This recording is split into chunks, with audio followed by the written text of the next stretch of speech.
बावल क्षेत्र के government model संस्कृति स्कूल जलियावास में आज बाल वाटिका के प्राइमरी शिक्षक ट्रेनिंग की 5 दिवसीय कार्यक्रम के समापन का आयोजन किया गया था।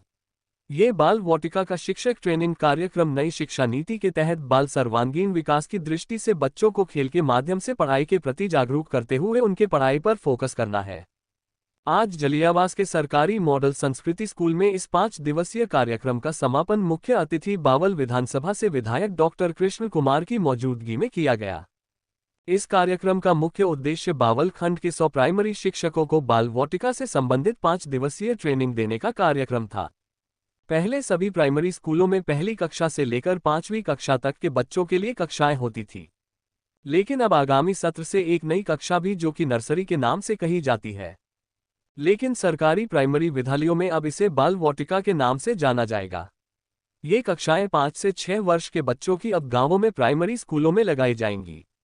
बाल वाटिका 1 की कक्षाएं जिनमें बच्चों की उम्र 3 से 4 वर्ष और बाल वाटिका 2 की कक्षाएं 4 से 5 वर्ष के बच्चों की पहले से आंगनवाड़ी के परिसर में लगती आई है, लेकिन अब बाल वाटिका 3 की कक्षाएं जिनमें बच्चों की उम्र 5 से 6 वर्ष की होनी चाहिए, उनकी कक्षाएं आगामी सत्र से प्राइमरी स्कूलों में लगनी शुरू की जाएगी।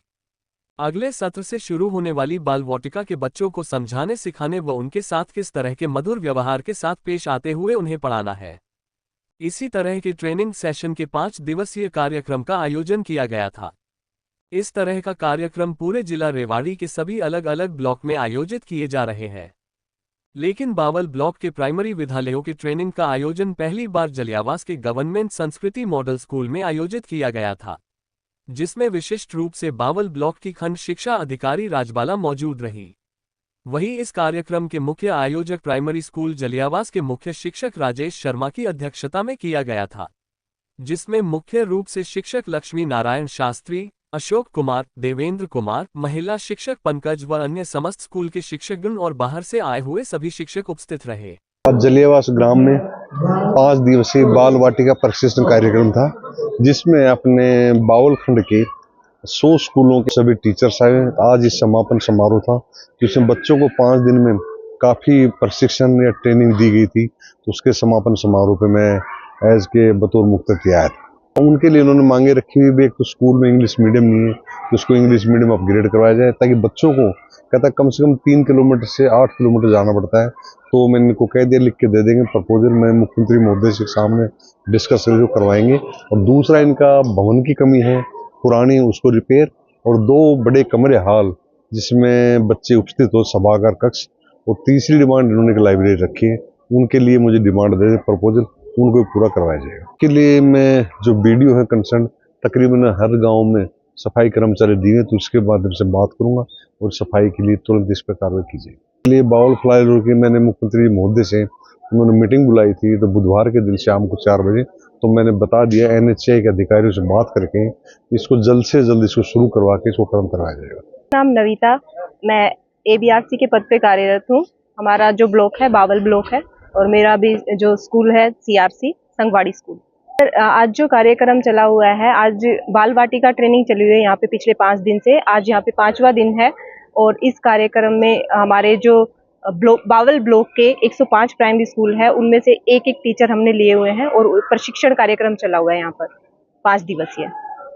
सर, पहले बच्चे मतलब हमारे गवर्नमेंट स्कूल में आने से ये मतलब कमी रहती थी हमारे फर्स्ट क्लास में बच्चों की, क्योंकि उसका मेन कारण यही था कि हमारे पास प्री प्राइमरी क्लासेस नहीं थी। तो सरकार ने ये NEP 2020 की जो नीति है, उसके तहत मिशन भारत कार्यक्रम के अंतर्गत ये प्रोग्राम चलाया है बाल वाटिका। इसमें 3 से 6 साल के बच्चे यहाँ पे पार्टिसिपेट करते हैं हमारे पास। उसमें 3 से 5 साल के जो बच्चे हैं वो हमारे बाल वाटिका 1, बाल वाटिका 2, जो कि हमारी आंगनबाड़ी के पास है, वहाँ पे चलता है ये प्रोग्राम। और 5 से 6 साल के बच्चे जो हमारे पास सरकारी स्कूलों में है इस टाइम पर, वहाँ पे चल रहा है ये प्रोग्राम। ट्रेनिंग का ही मेन उद्देश्य है कि बच्चों को ना खेल खेल में सिखाया जाए। बहुत सारे मतलब सरकार की तरफ से भी बहुत सारी चीजें, बहुत खिलौने और बहुत सारे इक्विपमेंट सरकार ने भेजे हैं स्कूलों में, जिससे कि बच्चे खेल खेल में चीजें सीख सकें।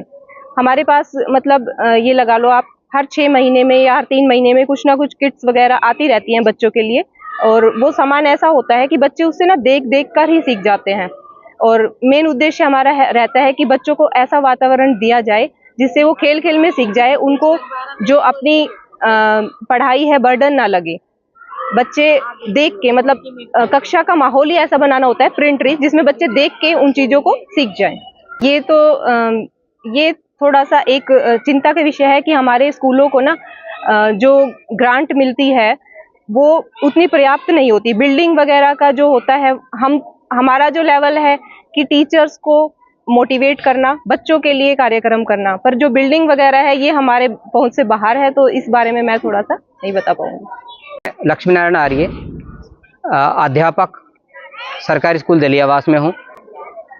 सर, यहाँ पर हमने देखा कि बच्चों को सेल्फ डिफेंस की ट्रेनिंग दी जा रही है, गुरुकुल जैसा माहौल भी दिया जा रहा है और इंग्लिश की शिक्षा भी दी जा रही है, तो उसको लेकर क्या कहेंगे आप? देखिए जी, मेरा ये जो विद्यालय है वो 1972 में बना था और गांव के लोगों ने मिलकर के एक छोटा सा गुरुकुल का रूप दिया था।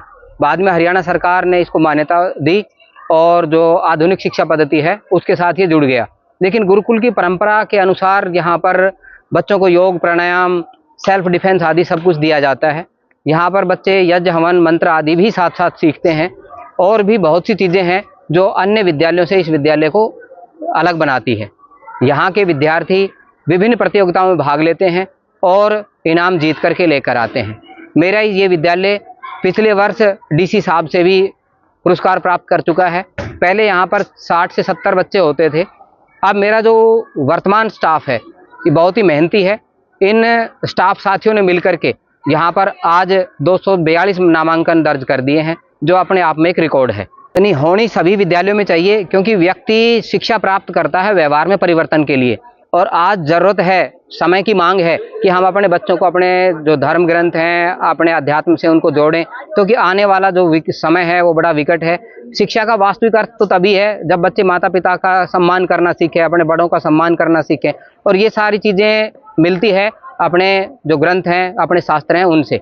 तो हमारे यहाँ पर बच्चे हवन के मंत्र भी याद करते हैं।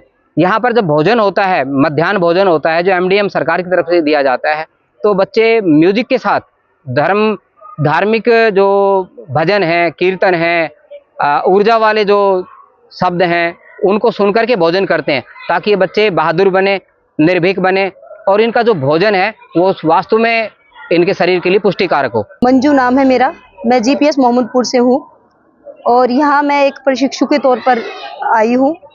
और यहाँ का जो प्रशिक्षण है स्तर रहा मेरा बहुत ही अच्छा रहा, मेरा अनुभव बहुत अच्छा रहा। पीछे भी हमने प्रशिक्षण लिए हैं, लेकिन जो यहाँ का अनुभव रहा वो बहुत ही बेहतरीन रहा। और यहाँ पर जो माहौल था, एक बहुत ही सात्विक माहौल में हमने प्रशिक्षण लिया। यहाँ के बच्चे, यहाँ का स्टाफ और यहाँ की जो व्यवस्था है वो बहुत ही बेहतरीन थी सर। और यहाँ मुझे प्रशिक्षण लेके बहुत अच्छा लग रहा है और मैं उम्मीद करती हूँ कि आने वाले जो भी प्रशिक्षण स्तर चलेंगे वो यहीं पर ही आयोजित हो। यहाँ पर जो अभी हमारे बीच में श्री कृष्ण कुमार जी विधायक जी पधारे थे, तो वो कह रहे थे कि सबसे सर्वोपरि है स्वास्थ्य। तो कहते हैं कि पहला सुख निरोगी काया। तो यहाँ पर जो हमें बाल वाटिका जो प्रशिक्षण दिया जा रहा है, एक छोटे छोटे बच्चों के लिए है, नन्हे मुन्नों के लिए ही है। इसमें क्या है कि बच्चे के स्वास्थ्य से लेकर बौद्धिक स्तर को ऊंचे उठाने तक सभी क्रियाकलाप शामिल है इसमें, जो हमें प्रशिक्षण में हमारे MT जी ने बताया है, और आगे हम जाकर उसको अपने स्कूल में लागू करेंगे।